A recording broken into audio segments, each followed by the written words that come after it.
பகவத்கீதையில் 6வது சாப்டரில் 28வது ஸ்லோகம். யஞ்சனேவம் சதாத்மானம் யோகி விகத கல்மஷக சுகேன பிரம்மஸ்வம் ஸ்பர்ஷம் அத்யந்தம் சுகமஸ்னுதே. இப்போ இதுக்குள்ள அர்த்தத்தை பார்க்கலாம். கண்ணன் சொல்லின்னு இருக்கார், ஆத்ம அனுபவம் சுகத்தை ஈஸியாக அடைஞ்சு விடலாம். ஒரு யோகி எப்படி ஈஸியாக ஆத்ம சுகத்தை அனுபவிக்கிறான்? முதல்ல அனுபவிக்க ஆரம்பிக்கும் போதே, யோகம் செய்ய ஆரம்பிக்கும் போதே நெஞ்சை முதல்ல ஆத்மாவில் செலுத்தணும்.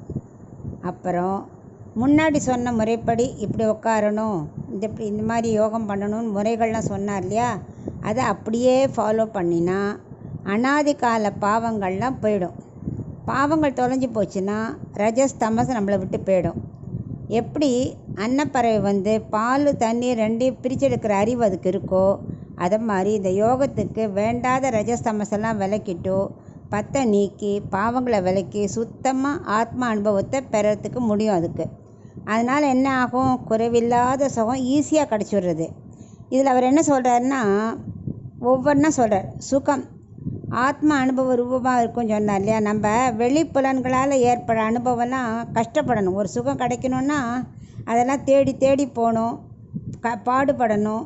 அது கொஞ்ச நாளைக்கு இருக்கும், அப்புறம் கிடைக்காம போயிடும், துக்கம் வந்துடும். தேடி தேடி போகிறச்சே கிடைக்கலன்னா துக்கம் வந்துடும்.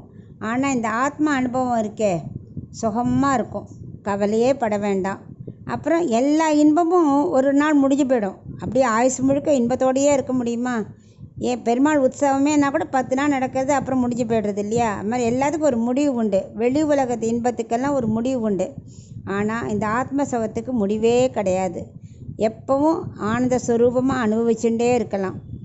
வெளியில் உள்ள இதெல்லாம் அடையிறதுக்கு நம்ம கஷ்டப்படணும். ஒரு பணம் வேணும்னா நிறையா உழைக்கணும், எல்லாத்துக்கும் நிறையா உழைக்கணும், கஷ்டப்படணும். ஆனால் இந்த ஆத்ம சுகம் அப்படியே நெஞ்சை தூக்கி அதில் செலுத்தியாச்சுன்னா ஈஸியாக கிடச்சிரும். இது 3 ஆத்ம அனுபவத்தை பற்றி சொல்கிறார். ஆத்ம சுகம் எப்படி கிடைக்கும், எப்படி நிரந்தரமாக இருக்கும், எப்படி இன்பமயமாக இருக்கும்னு அவர் விளக்குறார்.